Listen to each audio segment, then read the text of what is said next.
Gloire à Dieu, nous allons prier pour recommander ce temps. Seigneur, merci de nous conduire, de nous diriger. Nous avons besoin de toi. Viens prendre la première place au milieu de nous, Seigneur, et que ta gloire se manifeste, Seigneur, en ce lieu, au nom de Jésus-Christ. Amen. Nous lisons dans Luc chapitre 19.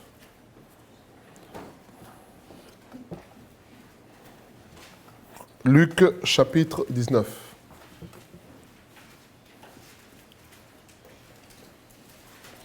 À partir du premier verset, il s'agit de l'homme Zachée. Luc chapitre 19. Le premier verset. Donc je lis dans la version français courant. Après être entré dans Jéricho, Jésus traversait la ville. Il y avait là un homme appelé Zachée. C'était le chef des collecteurs d'impôts et il était riche. Il cherchait à voir qui était Jésus. Mais comme il était de petite taille, il ne pouvait pas y parvenir à cause de la foule. Il courut alors en avant et grimpa sur un arbre, un sycomore, pour le voir. Pour voir Jésus qui devait passer par là. Quand Jésus arriva à cet endroit, il leva les yeux et dit, « Zachée, dépêche-toi de descendre, car il faut que je loge chez toi aujourd'hui. » Zachée se dépêcha de descendre et le reçut avec joie. En voyant cela, tous murmuraient. Excusez-moi, je me suis perdu. Verset 7. En voyant cela, tous murmuraient, tous le critiquaient. Ils disaient, cet homme est allé loger chez un pécheur. Zachée, debout devant le Seigneur, lui dit, écoute, maître, je vais donner la moitié de mes biens aux pauvres. Et si j'ai pris trop d'argent à quelqu'un, je vais lui rendre 4 fois autant. Jésus lui dit, aujourd'hui, le salut est entré dans cette maison, parce que tu es, toi aussi, un descendant d'Abraham, car le Fils de l'homme est venu chercher et sauver ceux qui étaient perdus. Alors, c'est une histoire que j'aime beaucoup, et on pourrait prêcher ce texte tous les dimanches, et il y a toujours des nouveaux enseignements à tirer. Alors, on a un enseignement à tirer aujourd'hui, ici, c'est que Jésus s'invite chez Zachée. On nous dit que c'était un homme voleur. Et les gens sont d'ailleurs offusqués du fait que Jésus aille s'afficher avec une telle personne. Donc Jésus prend un grand risque de s'attabler, de se retrouver aujourd'hui dans l'ère des réseaux sociaux. Vous savez, les gens ne font rien sans prendre un snap, une photo. Je vois mes filles, quand elles mangent. Ah, c'est pour, comment ils disent ça, les flammes, hein, je ne sais même pas ce que c'est. Comment? Non, pour les flammes. Ceux qui connaissent, ils savent. Donc, tu manges, en fait, tout ce qu'on fait aujourd'hui, il y a des vlogs, tu fais un reportage de ta vie dans tout. Et vous voyez, Jésus prend un risque qu'on le voit un jour sur une photo avec Zachée, un voleur, un escroc. Mais il prend ce risque-là. Mais il y a quelque chose de très profond. C'est que Zachée, en présence de Jésus, décide d'arrêter avec sa vie. Zachée prend position. C'est ça notre thème aujourd'hui. Prendre position. Vous savez, il y a un verset dans l'Apocalypse où le Seigneur parle. Il dit à cette église, puisque tu es tiède, puisque tu n'es ni bouillant, ni froid, eh bien je t'accueillerai. Ah, le Seigneur dit, je te vomirai. Il dit, vaut mieux pour toi à avoir une position claire, et en fonction de cette position, moi, je veux m'employer, puisque la volonté de Dieu, c'est de sauver les hommes. Vous vous rendez compte, quelqu'un qui va voir le médecin, et souvent le médecin, quand il sort, vous savez, dans la salle d'attente, monsieur un tel, tu rentres dans son bureau, son cabinet, qu'est-ce qui vous emmène? Oh non, ça va, tout va bien. Le médecin va dire, mais tu me fais perdre mon temps. Si tout va bien, pourquoi tu viens alors?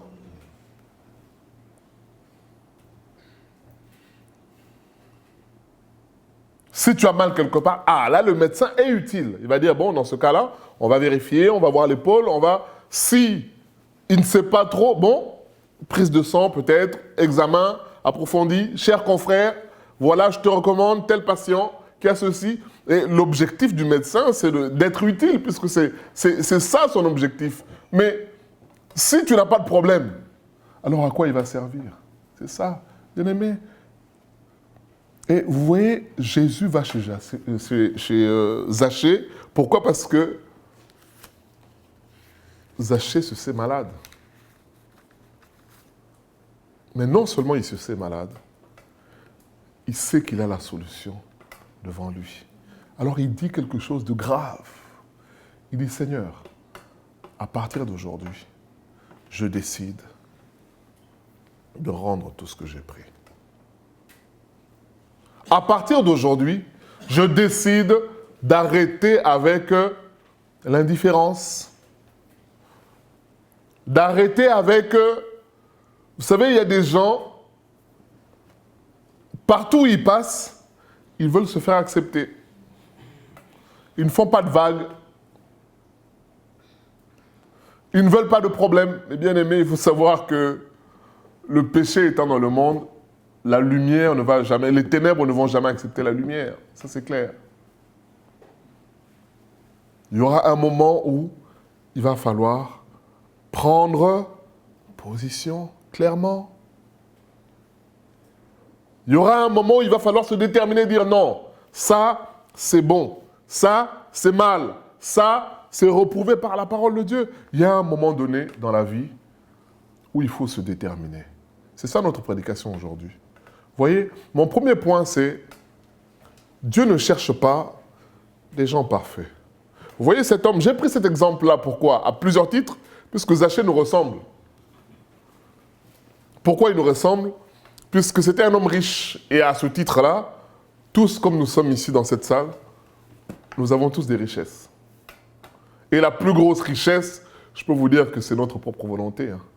C'est notre orgueil. Hein. Ah oui. La plus grande richesse, c'est faire ce qu'on a envie. Parfois, les parents te disent, tiens, range ta chambre, surtout les ados. Là, c'est là où la richesse est en train de se construire. Hein, vous savez, ah non, j'ai pas envie. Ou alors, je veux faire après.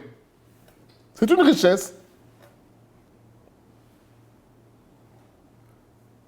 Au-delà de tout ce qu'on peut avoir comme matériel, comme... Zachée était un homme riche. Zachée était un homme esclave, malheureux. Malgré toutes ses richesses, au fond de lui, il manquait ce qu'on appelle la complétude. Il n'était pas complet. Et c'est ça la réalité de ce monde. Tu as beau tout avoir, mais les réalités te rappellent que tu es pauvre. Vous voyez, c'est ce que Dieu dit. Hein?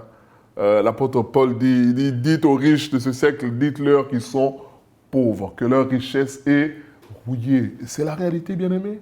Vous pensez qu'aujourd'hui, le président Trump est l'homme le plus heureux? Je peux vous dire que non. Il n'est pas l'homme le plus heureux. Il s'est dit, bon, je vais avec mes avions supersoniques, bombarder 2, 3, faire une frappe chirurgicale et puis c'est bon là. Mais vous avez vu, hein, pour ceux qui sont férus de politique, hier il a lancé un appel. Hein, en disant aux Chinois, aux Français, à tous les alliés, envoyez vos vos milices pour sécuriser le détroit d'Ormuz. Certains disent que c'est peut-être du bluff, mais non. Certains spécialistes disent que c'est un aveu d'échec parce que l'Iran est grand comme 4 fois des pays d'Europe.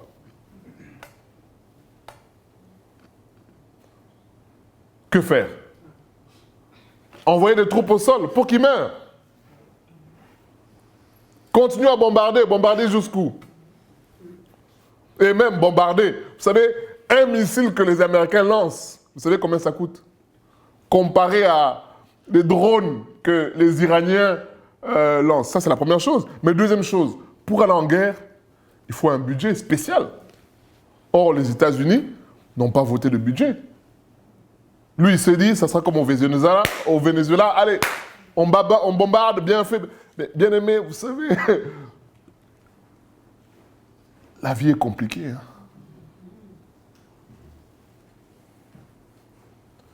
Vous savez ce que je dis là, ça c'est écrit dans Ecclésiaste 9, hein, verset 11.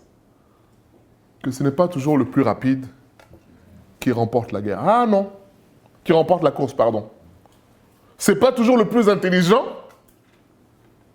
qui a le bon poste, c'est pas vrai. Regardez dans votre parcours, vous allez voir, vous connaissez peut-être des gens PDG, mais à l'école, il a redoublé toutes les années. Hein. Bien aimé, c'est une réalité. Le président Sarkozy disait, moi, je n'étais pas le plus brillant. Les plus brillants qui étaient de ma génération, ce sont mes collaborateurs. Mais c'est moi le chef. En plus, il aimait bien ça, pour vous rappeler ça. Vous piquez un peu. Puisqu'il dit, moi, je n'ai pas fait l'ENA. Les plus brillants, ce sont mes conseillers. Je peux te dire, ah non, toi, tais-toi. Toi, voilà. Oh, Flamby, le plus nul. Il n'a jamais été ministre. Bien aimé, excusez-moi de parler comme ça, hein, Flamby, mais le président, par respect, le président Hollande est devenu président. Hein. Concours de circonstances. Oh non, il n'est pas, mais il a été président. Donc quand les gens le voient, ils disent « Bonjour, monsieur le président ». Bien aimé, la vie, c'est comme ça. Et donc, revenons à ce qu'on disait, donc il ne suffit pas d'être plus fort. Vous savez, il y a des gens, surtout en sortie d'école, là, bagarre. Surtout même, je vais prendre les deux extrêmes. À l'époque, il y avait des filles qui se battaient comme des garçons. Maintenant, toi, le garçon caïd, tu vas te battre avec une fille. Tu vas peut-être la taper, mais pendant... Ouais, elle te met par terre. Même si tu la tapes, les gens vont retenir quoi? Qu'est-ce que les gens vont retenir? Même si tu lui as mis des uppercuts, les gens vont retenir. Non, elle t'a mis une gifle. Ou elle t'a même fait tomber. C'est ça que les gens vont retenir. Même si tu es plus fort. C'est ça la réalité. Ce monde-là est compliqué. Et Dieu le sait. Voilà pourquoi la Bible dit qu'il n'y a pas de juste. Pas même un seul. Donc mon premier point, c'est que Dieu ne cherche pas des gens parfaits. Mais Dieu cherche des gens qui savent dire stop. Qui savent prendre position. Vaut mieux quelqu'un qui dit, tu vas voir le frère ou la personne pour dire, mais là, ce que tu fais là, c'est pas bon, c'est un péché. Tu dis, oui, je sais, mais prie pour moi. Vaut mieux celui-là que celui qui dit, quoi, tu crois quoi? Tous les pasteurs là, tu penses qu'eux, ils fraudent pas? Tu penses qu'ils sont Dieu, eux? Oh! Vaut mieux celui qui reconnaît. Vous voyez, Zachée n'a pas polémiqué. Hein. Il se retrouve devant Jésus, il dit, écoute Seigneur, je sais ce que tu vas me dire. Je sais ce qu'il y a en toi. Et d'ailleurs, je veux arrêter. Jésus lui dit, voilà. C'est ça, bien-aimé. Dieu ne cherche pas des gens parfaits. Dieu cherche des gens qui savent reconnaître. Ils font un état des lieux, vous voyez. L'état des lieux, bon, la situation est comme ça, je prends acte de la situation. Je ne cherche pas à expliquer, non. Je prends juste acte. J'ai un problème. Bien aimé, on va être concret, hein, notre prédication c'est ça. Prendre position dans ta vie. Qu'est-ce qui est un obstacle dans la marche avec le Seigneur? À partir d'aujourd'hui, prends position. Beaucoup ne prennent pas position parce qu'ils se disent, mais est-ce que je vais y arriver? Est-ce que j'aurai la force? Vous voyez, Zachée a pris un risque là. Il dit, à partir d'aujourd'hui, je veux rendre tout ce que j'ai pris. 4 fois plus, si j'ai fait tort à quelqu'un. Bien aimé, c'est un risque. Lequel? C'est perdre son train de vie.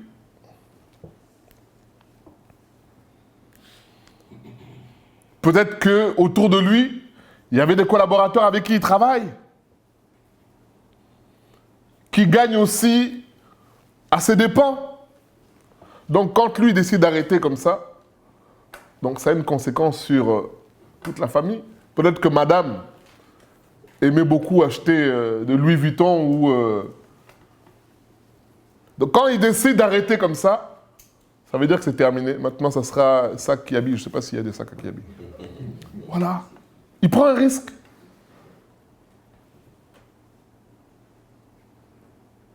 Vous voyez, dans le choix qu'il fait là, ça a une implication pour les autres aussi. Mais ce qui importe, c'est lui avec Dieu. C'est ça notre thème aujourd'hui, bien-aimé. C'est toi avec Dieu.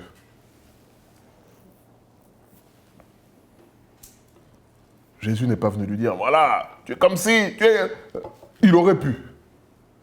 Mais la puissance du Saint-Esprit était suffisante pour faire le travail dans son cœur. Pour reconnaître que là, ça ne va pas. Comme on dit souvent à nos jeunes au travail, tu files un mauvais coton. Il savait au fond de lui que non, ça ne va pas. Bien aimé, c'est ça notre thème aujourd'hui. Prends position. Quand tu regardes ta vie, tu regardes la Bible, est-ce que ta vie est en accord avec la Bible? Vous savez, deuxième point, premier point, c'est que Dieu ne cherche pas les gens parfaits. Et il n'y en a pas, tous sont péchés. Nous avons tous besoin de la grâce de Dieu. Deuxième point, tu sais la décision que Dieu attend de toi. Tu le sais. Tu le sais au fond de toi. Tu le sais. Vous voyez, c'est curieux puisque Jésus n'a rien dit à Zachée. Zachée de lui-même a pris de l'avance. Vous savez, comme on dit en français, la meilleure défense, c'est l'attaque. Jésus n'est pas venu pour dire, Zachée, tu vois, je suis venu chez toi parce que... Non, non, non. Lui-même, il savait. Vous savez, quand vous passez les douanes, souvent il y a la question qu'ils aiment bien poser. Quelque chose à... Pourquoi ils posent cette question-là? On peut répondre, il n'y a pas de... Ceux qui voyagent, peut-être qu'il y en a qui ne voyagent pas ici. Ceux qui voyagent beaucoup, là. Pourquoi ils posent cette question-là? Avez-vous des choses à déclarer?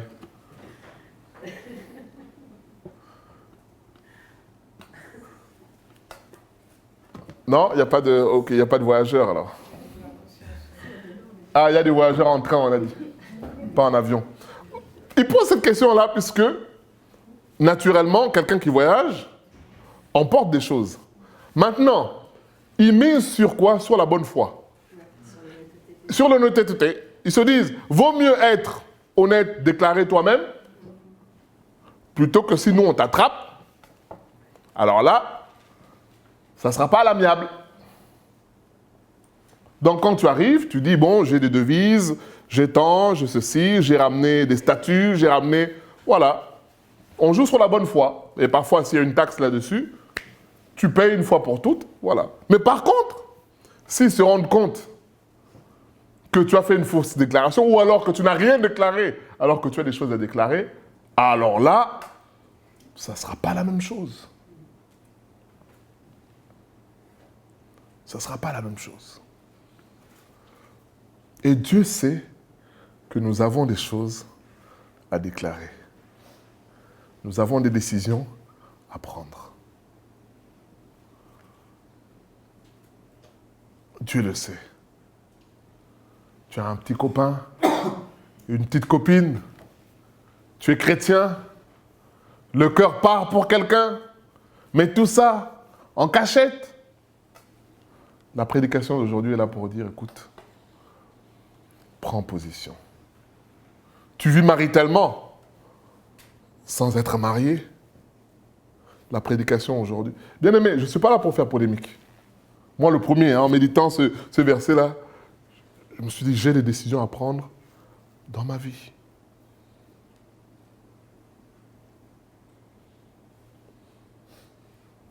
Ne pas passer par 4 chemins comme si, bon, non. Qu'est-ce que... Vous savez, la Bible dit, aujourd'hui, si tu entends sa voix, n'endurcis pas ton cœur. Josué dit, Josué 24, 15, choisissez qui vous voulez, moi et ma maison, nous servirons l'Éternel. Et Élie dit la même chose, il dit, jusqu'à quand boiterez-vous de deux côtés? Si c'est Baal qui est Dieu, mais allez vers Baal. Si c'est l'Éternel qui est Dieu, allez vers l'Éternel. C'est ça, bien-aimé. La vie chrétienne est une vie de positionnement. On se positionne. On décide. Et c'est Dieu qui fait le reste. Mais quel est ton choix? Quelle est ta décision par rapport à la vérité? Est-ce que tu veux la vérité? Ah ben si tu veux la vérité, ben prends-le. Vous savez, quand Josué parle au peuple, dans Josué 24 pour ceux qui écrivent, Josué fait ce qu'on appelle un récapitulatif du parcours de Dieu avec Israël jusqu'à la délivrance, jusqu'à la sortie d'Égypte, avec des prodiges. Et Josué dit au peuple, écoutez, moi, ma maison, nous avons choisi de servir Dieu. Et vous, quel est votre choix? Le peuple dit, mais on va servir Dieu. J'aime beaucoup, parce que Josué dit au peuple, non, vous ne pourrez pas. Dieu est tellement jaloux, il est tellement exigeant. Et quand on parle de jalousie de Dieu, ce n'est pas la jalousie humaine. La jalousie humaine, c'est une jalousie qui, un mauvais sentiment lié à ce que l'autre a que moi je n'ai pas. Je ne sais pas si on se comprend. La jalousie de Dieu est liée au fait qu'on attribue à quelqu'un d'autre ce qui lui appartient. Ce n'est pas la même chose. En tant qu'humain, les gens sont jaloux puisque la femme voit, tu parles avec une autre femme. Qui plus est, voilà, bien taillée, bien... Ah là, on ne va pas te faire de cadeau, C'est qui ça? Non, c'est ma collègue. Quelle collègue? Depuis quand... Parfois même, c'est une cousine. Mais juste de... comment... Il y a danger là. En fait, la jalousie humaine est liée au fait... attention, danger. Mais la jalousie de Dieu est liée au fait que ce qui lui appartient ne peut pas être attribué à un autre. C'est pour ça que Josué dit, choisissez. Si vous choisissez Dieu, sachez que Dieu est exigeant. Donc il faudra se soumettre à ses exigences. Alors vaut mieux réfléchir avant de construire la maison. Pensez déjà aux conséquences derrière. C'est ça, bien aimé, notre prédication aujourd'hui.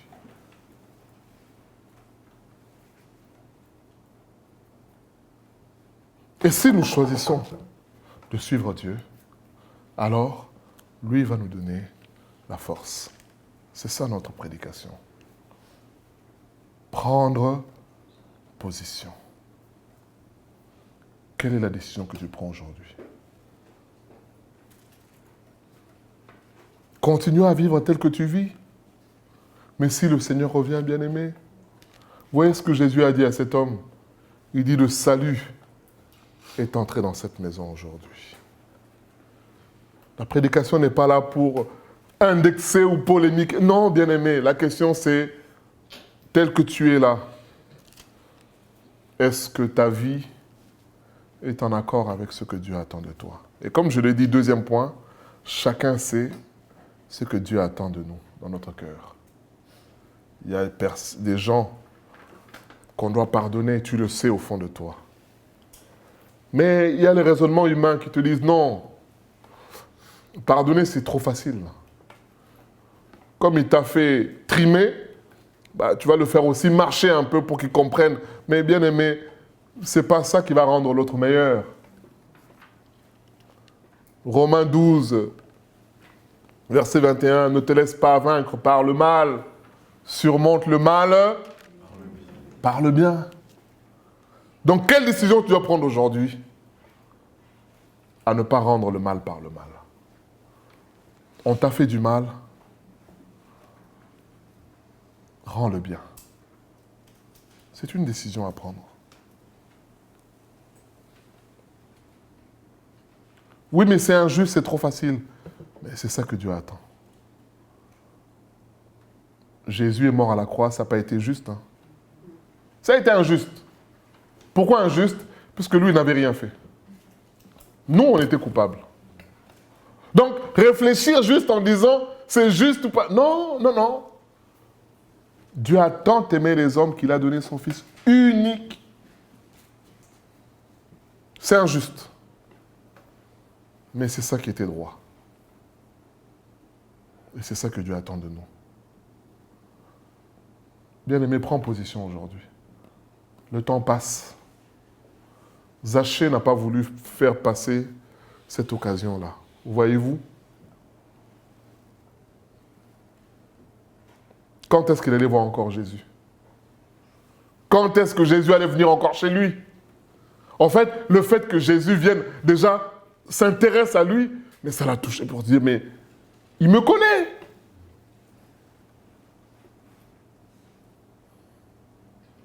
Il me connaît. Mais quel privilège, vous vous rendez compte?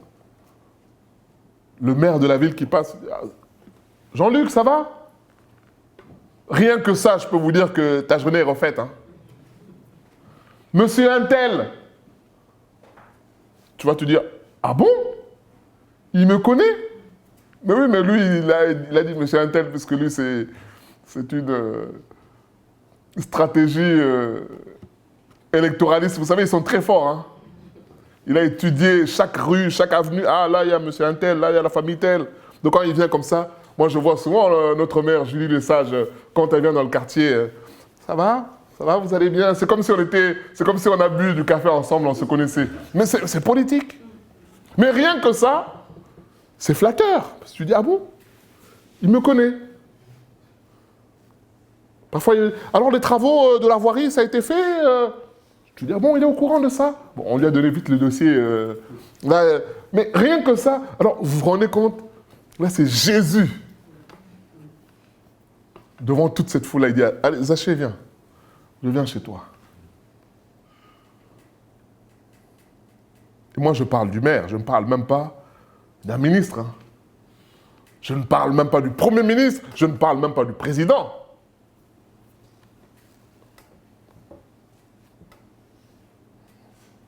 Et là, Zachée, devant une occasion comme ça.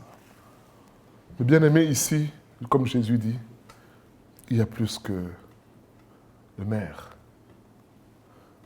Il y a le Seigneur lui-même qui nous parle et qui nous parle à nous tous individuellement parce qu'il nous connaît. C'est plus grand, bien aimé.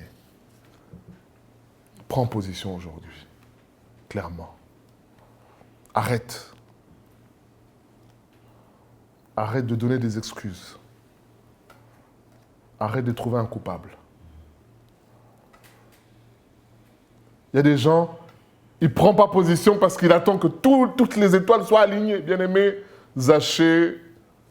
Vous voyez, un homme responsable, il aurait dû faire quoi? C'est une question qui est posée à tout le monde. en homme responsable, en couple du 21e siècle, qu'est-ce qu'il aurait dû faire avant de prendre cette décision-là?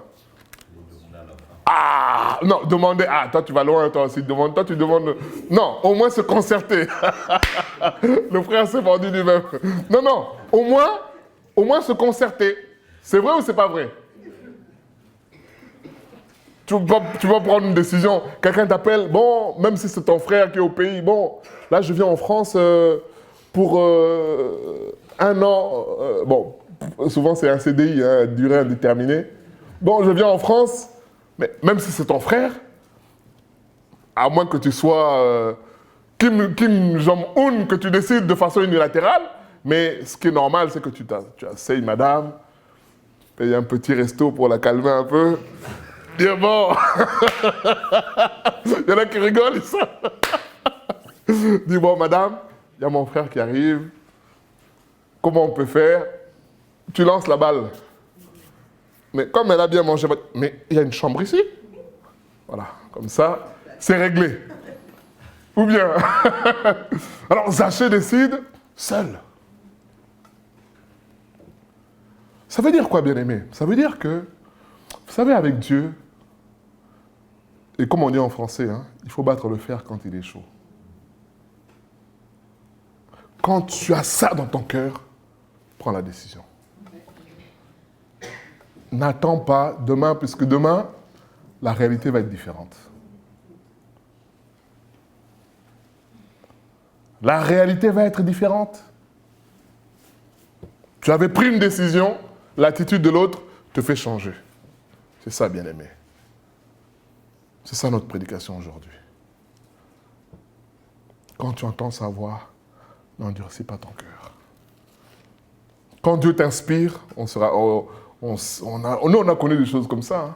Prédication, le frère sort du culte, il prend le téléphone, il dit, il appelle ou il envoie un message à la copine, bon, c'est terminé.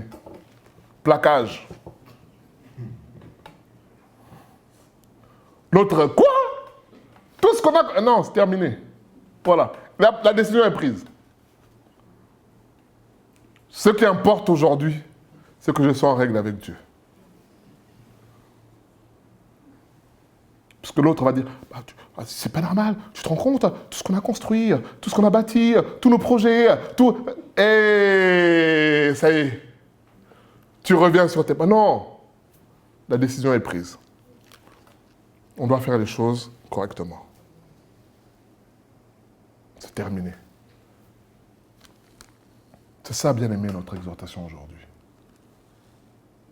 Ne diffère pas. Tu as une décision à prendre aujourd'hui. Prends-la.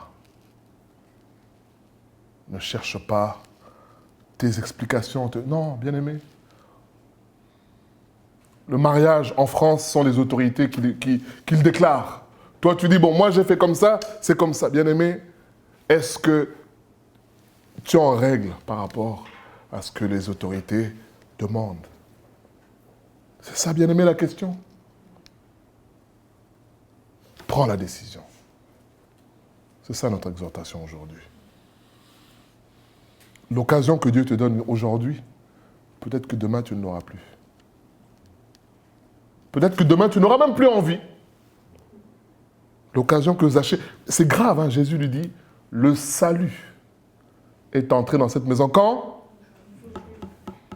Aujourd'hui. La décision que tu as prise maintenant te fait entrer dans le salut. C'est un point important pour nous dire que les décisions que nous prenons vis-à-vis de la parole, c'est ça qui nous maintient dans le salut ou pas. Il y a des gens qui sont chrétiens, mais qui ne seront pas enlevés parce qu'ils n'ont pas pris de bonnes décisions, bien-aimés. Tout le monde ne sera pas enlevé. Hein. Ah non. Non, vous n'êtes pas d'accord peut-être. Matthieu 25 nous montre, on nous parle de qui? Lecteur de la Bible. Parabole de 10 vierges. Les 10 étaient comment? Vierges. Donc ça veut dire quoi? Les 10 étaient chrétiens. Les 10. Mais on nous dit que dans les 10, il y avait 5 sages, 5 folles. On ne dit pas que dans les 10, 5 étaient païennes. Ah non, non, non, non. Les 10 étaient vierges. Mais dans les 5, il y en a qui vivaient la parole. Les 5 folles écoutaient la parole. Est-ce que vous voyez la nuance ou pas? Il y en a qui viennent tous les dimanches. Hein. Ah, il écoute bien. Il peut même évangéliser. Mais les 5 sages, non seulement ils écoutaient, mais elles pratiquaient. Elles pratiquaient quoi? Le fait qu'il fallait être prêt tout le temps. Et pour être prêt tout le temps, on prend ses dispositions. C'est ça quelqu'un qui est sage. Tu fais une grande distance, surtout pour ceux qui, comme j'ai une collègue qui vient d'acheter sa voiture électrique, une très belle voiture, toute électrique. Elle était à combien autonomie, peut-être 30 minutes. Elle me dit, ah, j'ai peur parce que mon mari n'a pas chargé la voiture. Je dis, ah, voilà les problèmes encore. Tu as voulu prendre tout électrique. Mais quand tu as ça, tu t'arranges à ce que les dispositions, là où je vais, il y a une borne. Encore, je ne sais pas si toutes les bornes sont compatibles aujourd'hui, je ne sais pas. Mais tu calcules par rapport à ta route, tu sais que en cas de problème, je peux recharger. Et donc, dans la parabole des 10 vierges, les 5 sages ont pris des dispositions, ont pris des bonnes décisions. Les autres se sont dit, oh, on aura le temps. Oh, ça va aller.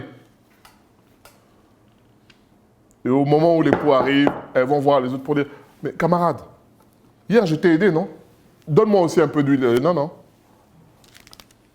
Va chez celles qui vendent. Va acheter. Et malheureusement, c'est ça. Quelle est la décision que tu prends aujourd'hui, bien-aimé? Vas-tu continuer comme ça? Ou est-ce que tu veux faire comme Zachée? Bien-aimé, la décision de Zachée. Jésus lui-même, hein, le premier, a été, est-ce qu'on peut dire surpris? Non, mais en tout cas, il a été émerveillé. C'est ça le mot. Oh, le français est beau, hein, il y a des très beaux mots. Hein. Jésus a été émerveillé. Vous savez, c'est comme, je ne suis pas enseignant, je suis éducateur, mais il y a une enseignante ici qui est là. Vous savez, tu poses une question et l'élève à qui tu t'attends le moins répond très bien à ta question. Vous savez, ça a du goût plus que le KFC. Hein. Bon, plus que le McDo, pour ceux qui aiment le McDo. Vous savez, la joie du maître à ce moment-là, mais elle n'a pas de prix. Celui que tu t'attends le moins, dans ta tête, tu dis, mais ah non, c'est même pas la peine, parce que il est tellement loin. Et tu vois celui, moi, il répond, mais ça te donne une joie. Et c'est ça qui s'est passé là. Zachée, qui était le moindre de tous, 1 Timothée 1,15, c'est ce que l'apôtre Paul lui dit, c'est une parole certaine, entièrement digne d'être reçue, que Jésus-Christ est mort pour les pécheurs, dont je suis le premier, donc le dernier. Et Jésus voit un homme comme ça dire, Seigneur, à partir d'aujourd'hui, je veux une nouvelle vie. Oh, quelle joie pour le maître.